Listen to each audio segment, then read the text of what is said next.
अमित शाह जी, ओ अमित शाह जी, ये तो पता होगा ना, ये वही एसबीआई के जो चेयरमैन है ना, जिनको मोदी जी अपने साथ अपनी पहली ऑस्ट्रेलिया की विजिट पे साथ पकड़ के ले जाते हैं और वहाँ 1 लाख करोड़ का लोन पास कराने की चेष्टा की जाती है। ये सब चोरी डकैती लूट तो करेंगे, लेकिन जनता को कभी पता नहीं लगने देंगे। एसबीआई और ईसीआई तो कितने पैर रगड़ रहे थे, नहीं देंगे नहीं देंगे नहीं देंगे। ये तो सुप्रीम कोर्ट ने जबरदस्ती दिलवाया। अमित शाह जी, कोई तो लिमिट होती है झूठ बोलने की। लोग क्या कह रहे हैं, पाकिस्तान की एक कंपनी ने पुलवामा के अटैक के तुरंत बाद पैसे दिए, इसका तो कोई जवाब दिया नहीं कि तुरंत बाद किसको दिए। संघीय ढांचे के ऊपर बहुत बड़ा हमला है। जो पीएम केयर फंड्स है, किस किस अपराधी ने, किस किस देशद्रोही ने, किस किस आतंकवादी ने, किस किस ड्रग स्मगलर ने कितने कितने पैसे दिए हैं।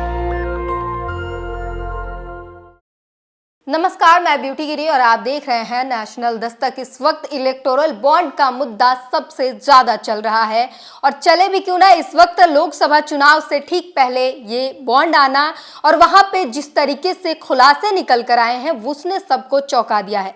इस मुद्दे पर हमारे साथ बातचीत करने के लिए मौजूद है एडवोकेट महमूद प्राचा। सर, पहला सवाल यह है कि अमित शाह कह रहे हैं कि ये बॉन्ड जो है ये ट्रांसपेरेंसी दिखाता है। अभी आपको पता चल रहा है कि किसने कितने पैसे दिए, किसके खाते में कितने पैसे आए। पहले तो ये भी नहीं था। ये ट्रांसपेरेंसी और काले धन को निकालने के लिए लाया गया था। ये कब बोला अमित शाह साहब ने? अभी हाल ही में 1-2 दिन पहले का बयान है। मतलब अब मुझे ऐसा लगता है कि जो अमित शाह जी की ट्रेनिंग वाली टीम है ना, कि किस झूठ को कैसे बोलना है, वो भी टीम फेल हो गई है। उनके झूठों का अंबार, उनके झूठ का अंबार इतना ज़्यादा हो गया है। वो शायद ये बात भूलना चाहते हैं, वो ये बात भूलना चाहते हैं कि ये सुप्रीम कोर्ट ने ज़बरदस्ती, एक तरीके से बार बार ज़बरदस्ती करके ये जानकारियाँ दिलवाई हैं, उन्होंने दी नहीं है। उनकी मंशा क्या थी? 6 कानूनों को बदल के, एक नहीं 6 कानूनों को बदल के, कि किससे, अपने किस क्रिमिनल से, किस अपने साथी से, किस ड्रग स्मगलर से, किस शेल कंपनी से, किस अडानी से, किस अंबानी से, किस चाइना की कम्युनिस्ट पार्टी ऑफ चाइना की कंपनी से, किस पीपल्स लिबरेशन आर्मी जो चाइना की है उससे कंपनी से, किस पाकिस्तानी कंपनियों से, और किस किस काम को करने के और किस किस काम में हिस्सेदारी शामिल कराने के, जैसे लॉटरी किंग, किस काम में हिस्सेदारी लेने के, ये सब जो कारनामे किए थे, उसके लिए जो प्लान बनाया था वो ये था कि ये सब चोरी डकैती लूट तो करेंगे, लेकिन जनता को कभी पता नहीं लगने देंगे। ये तो सुप्रीम कोर्ट ने रंगे हाथों पकड़ लिया और जबरदस्ती। एसबीआई और ईसीआई तो कितने पैर रगड़ रहे थे, नहीं देंगे नहीं देंगे नहीं देंगे, मर जाएंगे, देंगे नहीं। ये तो सुप्रीम कोर्ट ने जबरदस्ती दिलवाया। अमित शाह जी, कोई तो लिमिट होती है झूठ बोलने की। ये आपके झूठ भी आपस में टकरा के अब गिरने लगे हैं, आपके झूठ ही आपको पकड़ रहे हैं अब। दूसरी चीज, आप तो इसी चीज के लिए जाने जाते हैं ना, आपके मोदी जी और आप स्वयं और आरएसएस के सभी लोग और बीजेपी के सभी लोग, ज्यादातर आजकल तो खैर कुछ लोगों में देशभक्ति की भावना भी जागृत हो रही है और वो हमें फोन कर करके आपके बहुत सारे अच्छे अच्छे और बुरे बुरे कारनामों की जानकारी भी दे रहे हैं, और हमें कोर्ट्स में और दूसरी जगह भी मिल के भी आपके बारे में बहुत ऐसी बातें बोल रहे हैं कि इन दोनों से, मतलब आपके मोदी जी से और आपसे, देश को बचाना बहुत ज़रूरी है। और हमें बहुत तारीफ़ें कर रहे हैं हमारे लोग, आरएसएस के लोग, मैं आपको बता दूँ ये। तो आपकी चाल चरित्र और चेहरा क्या है?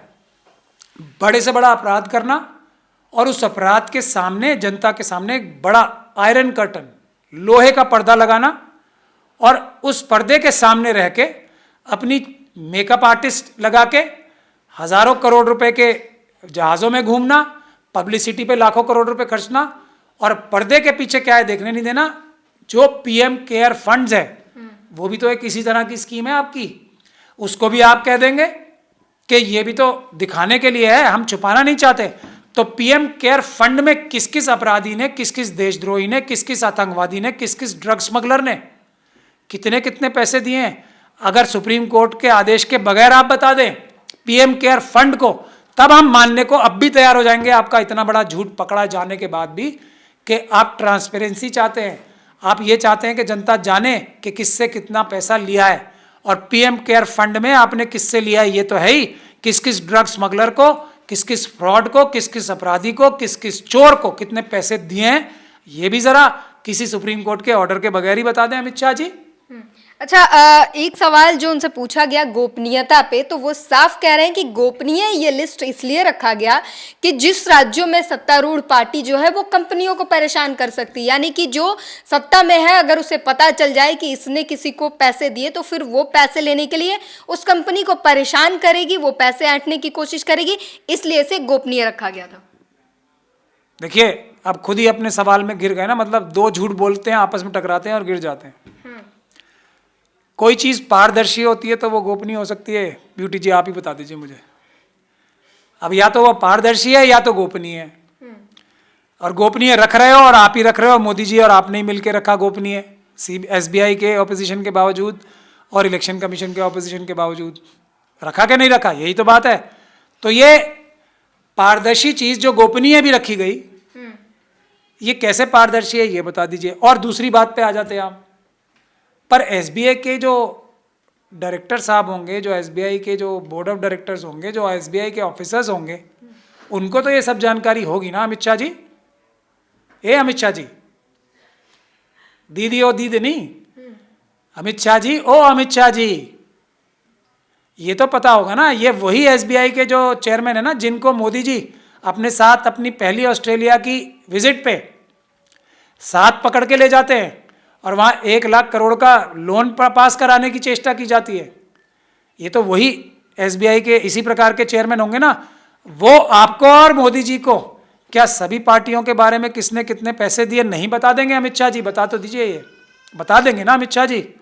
तो इसका क्या मतलब होगा कि आप तो सब जानकारियां रखोगे, किसने किस पार्टी को कितने पैसे दिए आपको तो पता होगा अमित शाह जी, मोदी जी को पता होगा अमित शाह जी, लेकिन और तो किसी को कैसे पता होगा अमित शाह जी?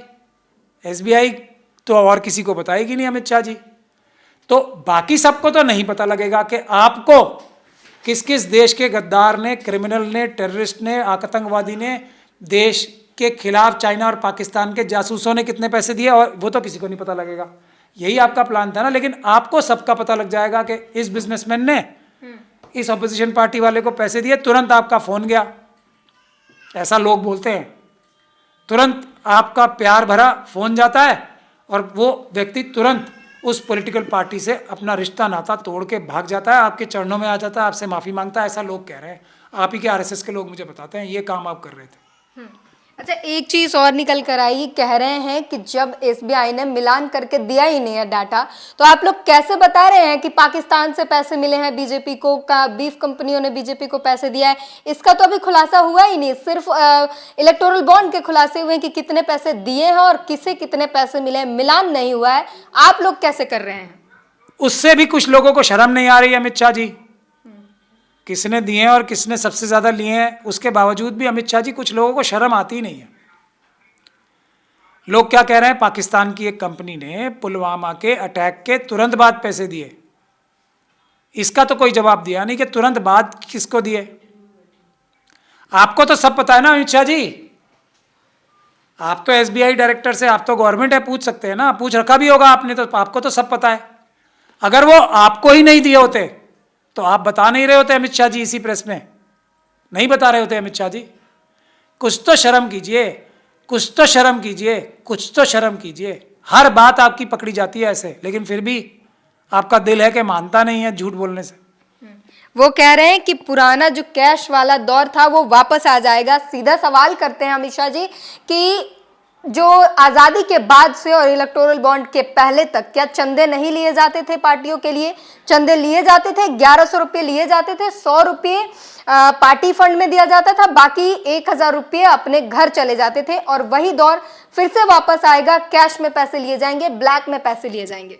बहुत बहुत शुक्रिया अमित शाह जी, आपको जिस पार्टी का जानकारी है, जिस पार्टी के आप प्रेसिडेंट रहे हैं, जिस पार्टी के आप एक बड़े कार्यकर्ता रहे हैं, उसके बारे में तो आपने बता ही दिया, क्योंकि आपकी जानकारी तो आपकी अपनी पॉलिटिकल पार्टी के बारे में हो सकती है पर्सनल, बाकी तो एक सुनी सुनाई बात होती है, हियर से कहते हैं उसे टेक्निकल टर्म में, लीगली। तो ये तो आपने बता दिया कि आपकी पार्टी में, भारतीय जनता पार्टी में, जिसके आप एक बड़े नेता काफी दिनों से हैं, उसमें 1100 रुपए में से 10 रुपए पार्टी में जमा किए जाते हैं और कांग्रेस के लिए कहा है मैंने 1000 रुपए कोई ले जाता है, जो भी पार्टी का प्रेसिडेंट होता होगा या ट्रेजरर होता होगा। ये तो आप ही बता पाएंगे कौन ले जाता है। ये तो आप अपनी पार्टी के बारे में तो बिल्कुल बता सकते हैं, किसी और पार्टी के अंदर क्या हो रहा है ये कैसे बता सकते हैं? क्या वही जासूसों के जरिए आपने जानकारी हासिल की है जिनको आरएसएस ने कांग्रेस पार्टी में और दूसरी ऑपोजिशन की पॉलिटिकल पार्टी में प्लांट कर रखा है, उनके नेताओं को भटकाने के लिए, उनके अंदर गलत जानकारियां देने के लिए? तो अमित शाह जी, मैं ये कहना चाहता हूं कि आपके जासूस कई बार आपसे गलत भी बोल सकते हैं, क्योंकि आपको हर बार सच नहीं बताई जाती है। तो ऐसी बात ही, सुनी सुनाई बातों पे भरोसा मत किया करिए। आपके बारे में मैं गारंटी से कह सकता हूं, क्योंकि आप कह रहे हैं तो ऐसा हुआ होगा। दूसरी बात यह है, जो पुराना टाइम था, एक तो बात थी ना कि जैसे मैंने अभी आपको एक्सप्लेन किया कि आपको तो सबका पता रहेगा किसने किसको कितने पैसे दिए, क्योंकि आप तो सरकार के अंदर हो, होम मिनिस्टर हो, किसी से भी कुछ भी पूछ सकते हो, सारी एजेंसीज आपके इशारे पे काम करती हैं। लेकिन वो लेवल प्लेइंग फील्ड थी। अगर नहीं बताना चाहता था कोई तो नहीं बता पाता था, उसका कोई तरीका ही नहीं था बता कर। अब एक आदमी को, एक पॉलिटिकल पार्टी को तो सब कुछ पता है, बाकी लोगों को कुछ पता ही नहीं है। आप फोन कर करके सबको धमकाए जाओ, डराए जाओ। दूसरे पॉलिटिकल पार्टीज को तो पता ही नहीं, भाई हमारा कल तक तो मित्र था, आज हमसे हाथ के छोड़ा के भाग रहा है। तो ये क्या सही बात है अमित शाह जी? ऐसे मत कीजिए अमित शाह जी। ठीक है सर, एक आखिरी सवाल पूछूंगी कि जैसा ये कहा जा रहा है कि कैश में पैसे मिलेंगे, ब्लैक में पैसे मिलेंगे, तो आपको क्या लगता है, क्या सच्चाई है इसमें? क्या सच में ऐसा होने वाला है या सिर्फ कुछ भरमाने के लिए? देखिए, क्योंकि सर थोड़ा सा ऐड कि पार्टियां तो चंदे से ही चलती है, सारे इलेक्शन जो भी चीजें होती हैं वो चंदे से ही होते हैं, तो कैसे पैसे लिए जाएंगे? अब फर्क ये है, देखिए इसमें जो समझने की बात है ना, जमीन आसमान का फर्क इसमें होता है कि कौन सी रूलिंग पार्टी है सेंटर में। और आज सेंटर में जो रूलिंग पार्टी है उसने देश का जो ढांचा था ना, संघीय ढांचा, वो सेंटर का वर्चस्व करने के लिए, और ये दो लोगों के बारे में कहा जाता है, अमित शाह जी और मोदी जी के बारे में, पर्सनली ये काम कर रहे हैं। संघीय ढांचे के ऊपर बहुत बड़ा हमला है। ये बीएसएफ की जो वर्किंग रेंज थी उसको बढ़ाना, ईडी सीबीआई सेंट्रल फोर्सेस को इस्तेमाल करना लॉ एंड ऑर्डर की सिचुएशन के लिए, ये सब आप कर रहे हो। ऐसा पहले कभी नहीं हुआ है। ये जो काम आप कर रहे हो ना, तो एक लोग तो वो हुए जो आप जैसी पॉलिटिकल पार्टी जो कि अभी रूलिंग पार्टी है सेंटर में, उसकी मदद करना चाहते हैं। उसको तो कोई खतरा ही नहीं है, उसको तो मतलब फायदा ही फायदा है, नुकसान होने का चांस ही नहीं है। और ईवीएम के जरिए आप सबको ये भी बता रहे हो, जिससे इतने बड़े बड़े चंदे दे रहे हैं ना, वो तो आपको बेसिकली इसलिए दे रहे हैं कि आपने सबको दिखा रखा है, अडानी अंबानी इन सबको, भाई पूरा देश ही तो हमारे खिलाफ है, ईवीएम तो हमारे साथ है। तो इसीलिए तो ये जितने बेईमान बिजनेसमैन है वो आपको पैसा क्यों दे रहे हैं, वरना क्या वो जनता से नहीं डरेंगे?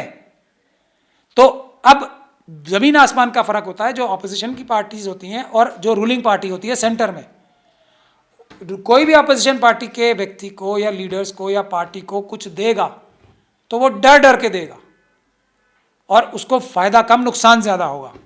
तो वो देश की जो संघीय ढांचा है, जो संविधान है, उसको मजबूत करने के लिए रिस्क लेगा।